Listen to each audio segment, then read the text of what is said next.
Do an example of the binomial valuation of an option. It's a very simple example where we only have one time step. Later on I'm going to do multiple time steps, but at the moment we're only going to do one time step. So at t equals 0, let me give you that the share price, the underlying share price is 100 pence, and we are told that the up and down factors are 1.2712 and 0.8521 respectively. So we're given that, okay?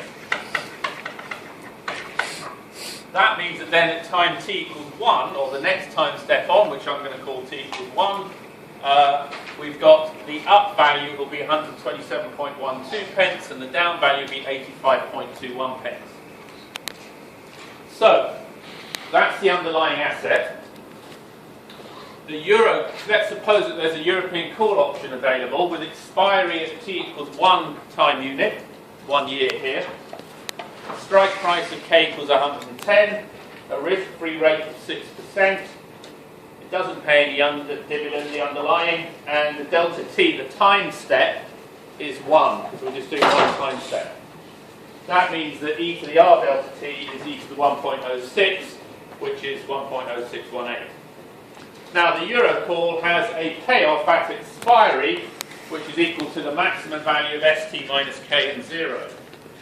So the first thing I do is I replicate the tree that I've got over there for the call option. Now, for a call option, for any option that doesn't depend on history, you can use the same replicating. You can use the same tree as over there. When you have an option that depends on the history, you have to be more careful. I'll do examples of that later on. But okay, so then I have an initial value of the call option, which is the thing I really want, and I've got final values of the call option. Now what are those final values? Those final values are going to be the maximum value of st minus k and 0 at those particular points. So if you're in the up state at t equals 1, st is 127.12. Okay? The strike price you're given is 110.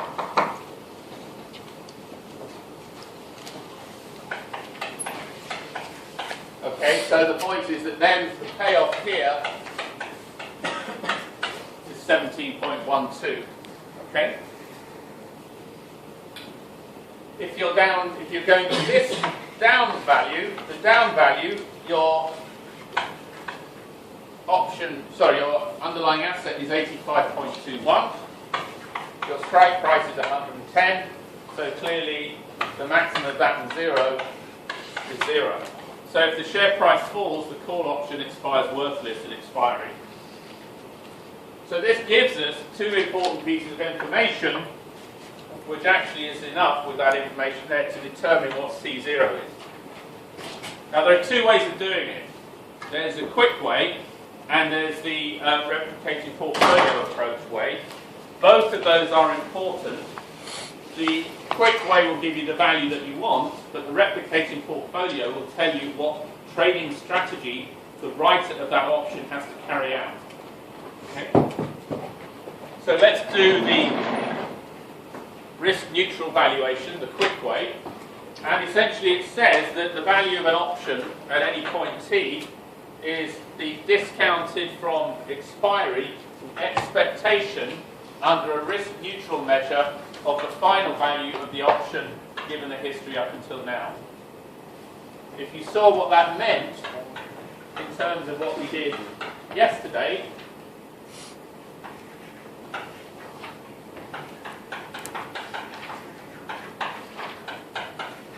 okay, what we're assuming is with probability equivalent martingale probability Q, the asset rises, with 1 minus Q it decreases, and in that form that is the equation that we need. Here I've got, of course, Q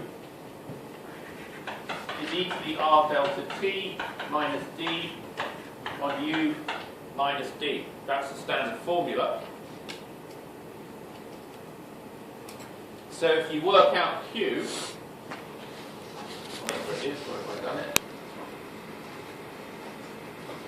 Q there is worked out.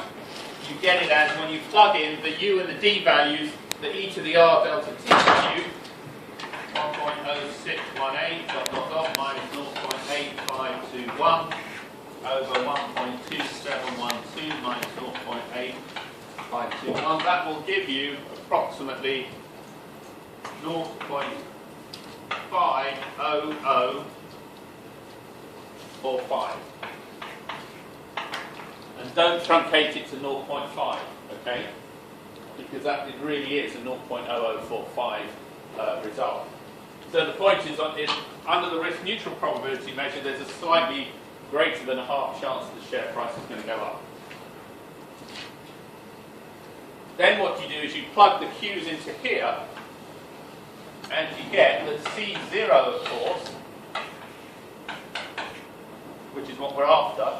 We do one time step back, is e to the minus r delta t, so it's 1 over 1.0618 times that 0.50045 times 17.12 plus 1 minus 0.50045 times, what's the C1 minus, is 0.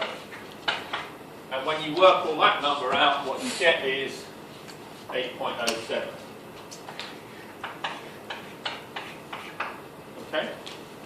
So that value there, you work out, and it tells you it's 8.07. Okay? So, if I write that call option, you've got to pay me 8.07 pence. Now, the first thing to note is, of course, the C0 is very much less than the share value of 100. So it's certainly a lot cheaper to buy the option. So that's the quick way of doing it. The other way that you can do it, and the way in which it's important to know how to do, for reasons of option trading, or for hedging your bets if you're the writer, is, oh sorry, the first thing I didn't check was that, hang on, yes, I should check that. The first thing I should have checked is U greater than e to the r delta t greater than d. Well, U was 1.2712, that was greater than 1.0618, and that was greater than 0.8521, so yes. We're okay, there's no arbitrage going on here. I should have checked that first. Right, so the other thing to do is to do it as a replicating portfolio. Now, okay, I've used V0s and C0s here. You could, all I'm doing at the end of the day is I'm setting C0 to V0, it doesn't matter in terms of the notation. The V0 then is going to be a portfolio that I have to hold in terms of shares, the underlying, and in terms of cash, okay, such that at t equals 1, my V1 plus equals the value of the call option. Okay? Because then, if I can actually hold that replicating portfolio, then I'll be able to pay off your option at the end. Because if you give me 8.07 and I do nothing with it, I can put it in the bank, but 8.07 times 1.0618 is certainly not going to get me to 17.12 if you come and exercise your option. Okay, so me as the writer, I've got to take that 8.07 and do something with it. And what I'm going to do is I'm going to buy some underlying shares and invest some money such that when it comes to t equals 1, whatever the outcome, I can pay off your 17.12 or your 0. Okay, so what is my value of my V0? Well, my V0 is going to be phi lots of the shares at time t equals 0 plus psi lots of cash. Okay? The bonds, I'm just setting equal to face value of 1 if you wish. or I'm just going to use cash. So here we go. So call this phi 0, sorry, and psi 0. So that is the value of my replication portfolio t equals 0. I've got to work out what this phi 0 and psi 0 are, so that I end up having that V1 equals C1 equals 17.12 and V1 equals C1 minus equals 0.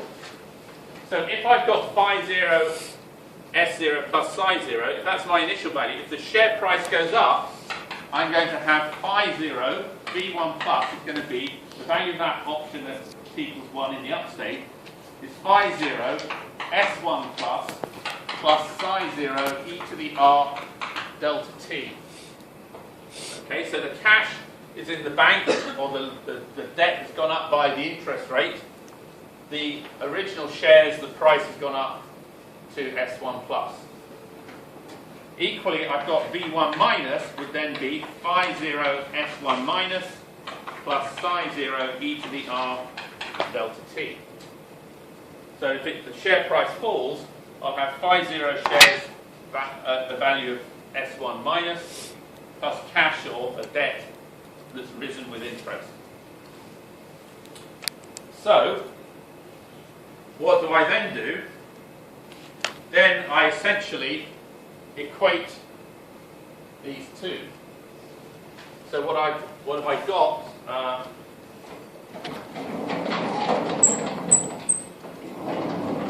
So I require 17.12 to be equal to my phi 0 S1 plus is 127.12 plus e to the r delta t is 1.0618 times psi 0. So that's my V1 plus.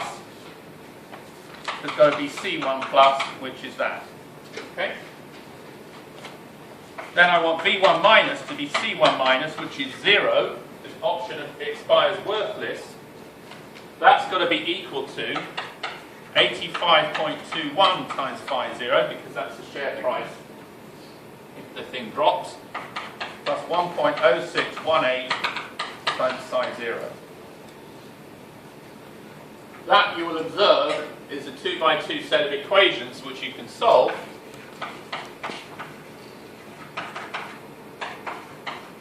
To give you phi 0 is 0.4085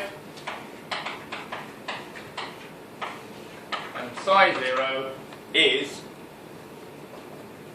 minus 32.78.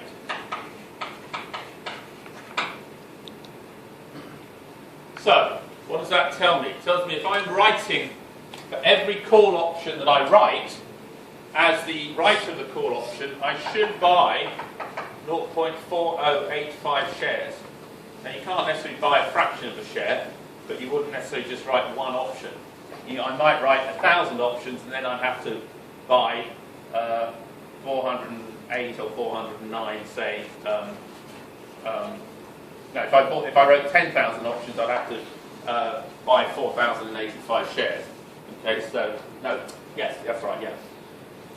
So essentially, although these come out in fractions, that's not a matter because you just do it on 1 unit basis. You can multiply it up to get it. If you write more options, you can still do the same thing with integer amounts of shares.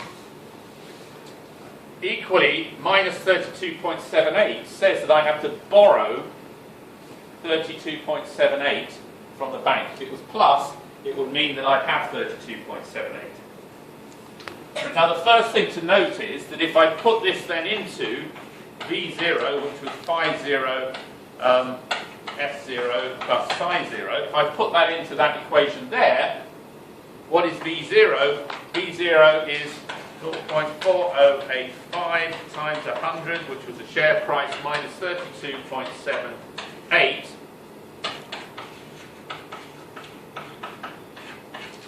8.07. And here's the magic step then. That's what I charge for my option. Okay?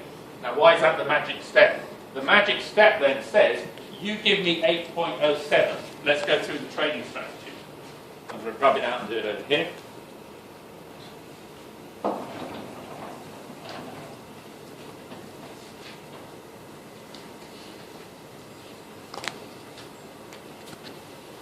So let's say t equals 0.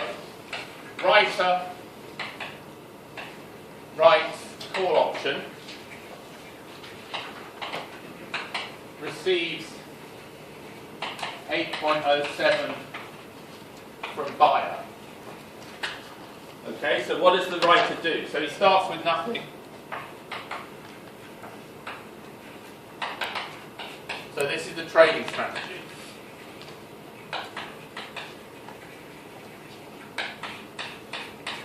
The writer starts with nothing, he writes that option, the buyer pays 8.07.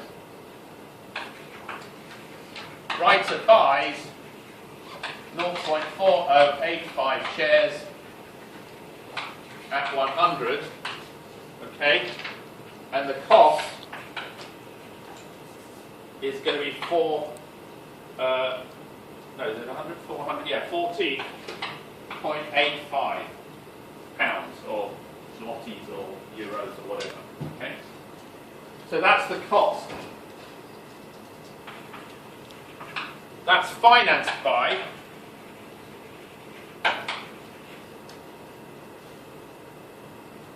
borrowing of minus third of psi 0,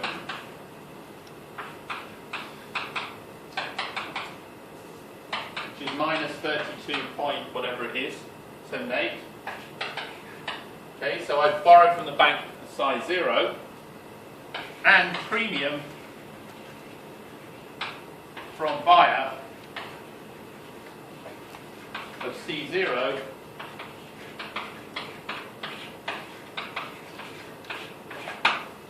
of 8.07. So I start with nothing. You pay me £8.07 or whatever it is, or 8.07 pence. I borrow 32.78 pence from the bank, and I've got enough money now to go and buy those final shares. Okay? Right, so that's at t equals 0.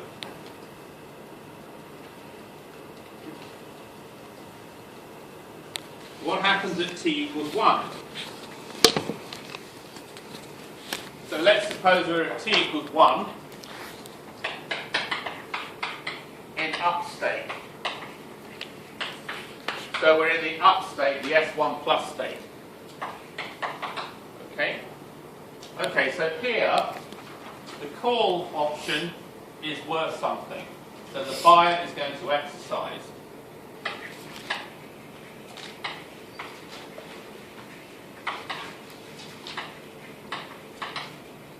Okay?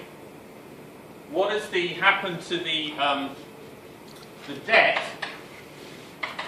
of writer has risen to psi 0 e to the r delta t, which is, I got this written down,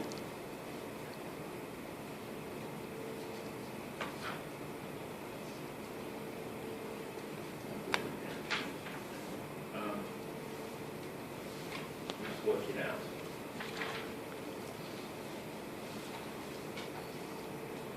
So it's, what was it, 32.78 times 1.0618, isn't it? Is that right? 32.78 times 1.06 equals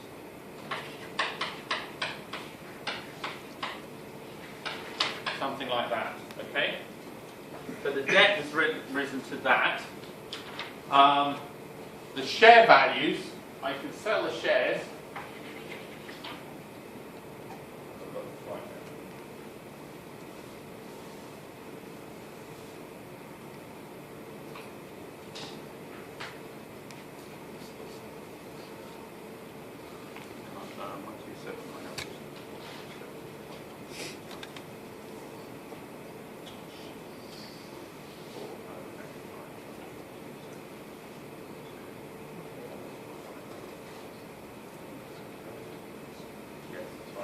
Sell shares for 50 times S1 plus.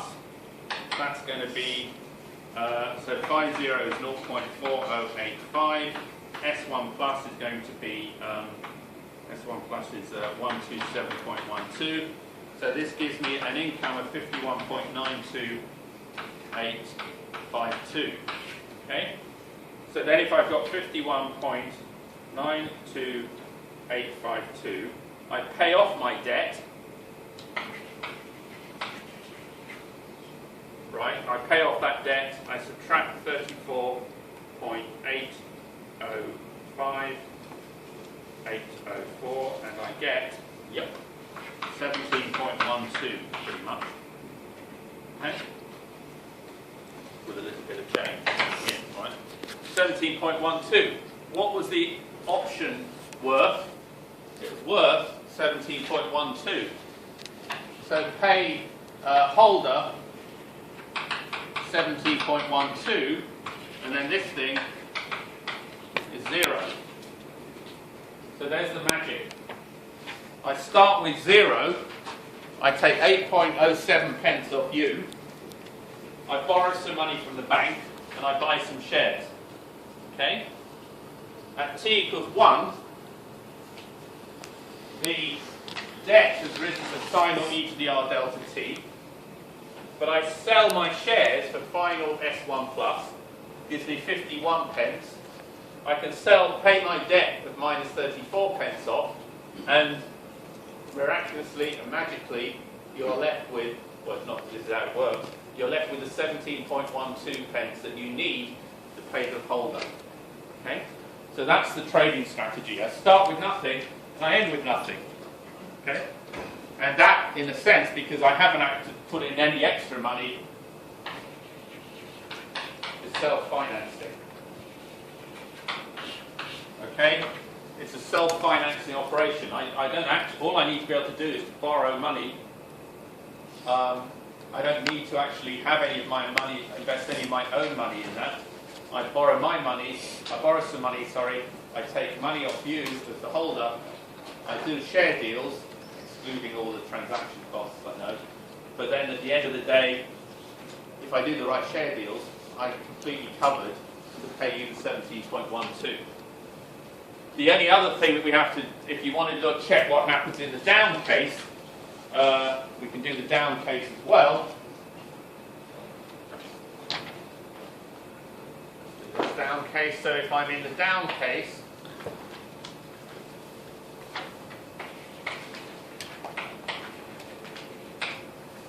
it's S1 minus, okay?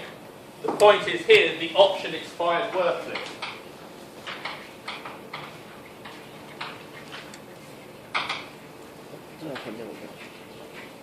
So the writer is not going to hold, sorry, yeah?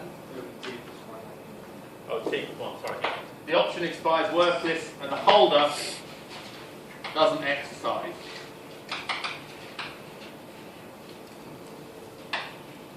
Okay, so the holder doesn't exercise, so there's no requirement for any payout. Okay? Or if he does exercise, he gets a 0 payout. Right, the debt has still risen to sin or e to the r delta t. That's exactly the same, so I've now still got a debt of 34. Okay? But I now have to sell the shares for S1 minus. Okay? And then this is the key thing. Can I actually pay that debt back? Let's do the calculation. I've got 0.04085 times 85.21, and I get 34.8080. Well, okay, there's a slight number change, all right, but effectively it's the same number, all right. When you do it carefully, you'll see in the lecture, in the exam questions, it comes out the same number. It's the same number. So in the down state, the value of the shares, even though they've gone down, are balanced with the net or with the overall debt that I've got to pay off. So whatever happens, whether the share price goes up or the share price goes down, I'm covered, right? I'm okay. And it was the key thing was the 8.07 pence at the beginning, that investing that carefully with borrowings, I'm able to get exactly balancing behaviour in all scenarios. So that's the magic and beauty and wonderfulness of options and option value. The hedging strategy, the trading strategy that the buyer does beautifully ties up with the fair valuation of the initial value. You take the risk neutral valuation of the 8.07, plug it into options, the underlying shares and borrowings, and you're covered whatever happens. So that's explained really in that section down there. Okay. Now, various points. Clearly, if I could charge a little bit more, I wouldn't necessarily charge you as the holder 8.07. In order to make a profit, I would charge a little bit more. So if I did charge, say, 10 pence, I'd make an overall 1.93, which I would invest at the risk-free rate, and I would make a profit at the end of that. But the fair valuation is you get a self-financing portfolio. You start with nothing, you end up with nothing. Okay, so that's what happens when you have a single step binomial tree. Any questions on that? Right, let's look at multi-step binomial trees. So here I have a multi-step binomial tree. I have a two-step scenario going on here. So I think I'm still valuing a euro option, the euro call option, but now I've got t equals 2. I've still got a strike price of 10, and I've got a risk-free rate of, I think this is actually 3% now, which will give me 1.03, which gives me, was it 1.0304, something like that. Now, the delta t here is still 1. So I've got now a slightly different steps over here. Let me do it like this. And I've got S2 plus, S2 0, the middle one, and S2 minus, S1 minus, S1 plus, and I think I've got different values of U and D. I've got now that's 1.1752, D is 0.8857, just pull those out of the hat, and then you can get, this is U squared S naught, this is UD S naught, this is D squared, it's U S naught, D S naught, and when you plug it all in, you get those numbers there. 117.52, you get 138.1, is it? You get 104.08,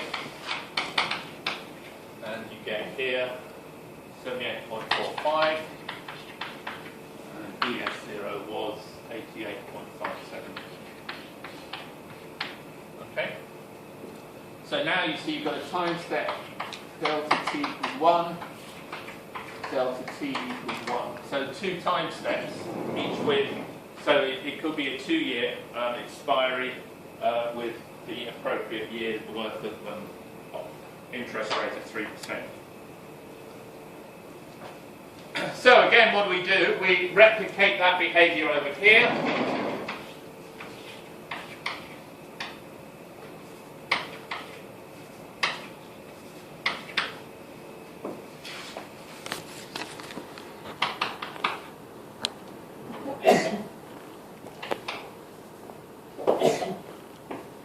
Right, so let's work all.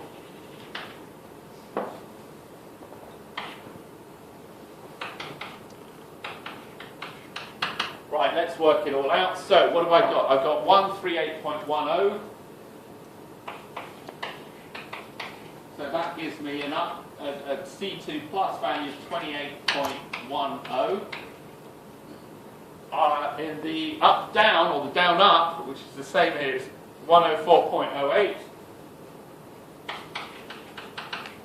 So here, that number's bigger than that one, so it expires worthless.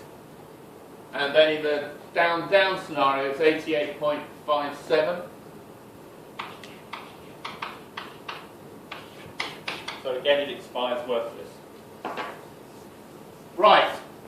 So we still have the Q1 minus Q, Q1 minus Q, Q1 minus Q. The risk neutral valuation is slightly different in this case.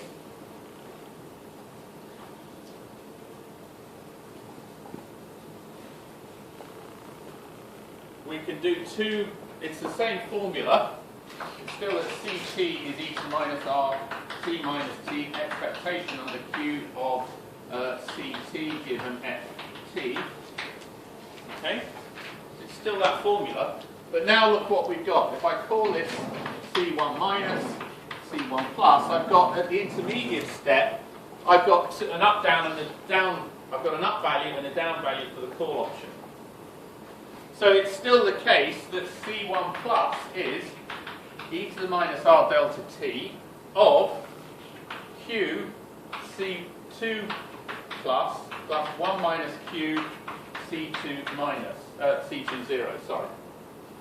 So why is that? Well, if I'm at C1 plus, its value is the discounted value of the final values on these two nodes. Okay, the expected value, the future value at these two nodes. Well, the only way, it's only these two nodes, because if you're at that node, you can only go down or you can only go up. You can't get to this one down here, you can only go to those two. So if Q is the probability of going up, the expected future value is Q times the up value plus 1 minus Q times the down value, which from C1 plus is C02. So this is the bit about the history. The history says I'm sitting at C1 plus. Okay? So that's what C1 plus is. It's the discounted by an amount delta t, because that's the time step delta t is 1 here. It's the discounted expectation given where I am. Similarly, C1 minus is e to the minus r delta t, Q C2 0 plus 1 minus Q C2 minus. Why is that? If I'm sitting at C1 minus, the only two possible future values are I rise to go up to C0, C2 naught, or I come down to C2 minus. So I go up with probability Q, I drop with probability 1 minus Q in the risk neutral measure. So the expected future value is Q C2 naught plus 1 minus Q C2 minus. And then I discount back to the origin. I could also then say, well, if I know what, so these values I know, all these values I know, the Q value I have to work out, but I know what the U and the D values are, they're over there, and I know what e to the r delta t is. So it's 1.0304 minus 0.8857, is it, or something? No, is that right? What's the D value? 8857? And it's 1.1752, is it? 1.1752.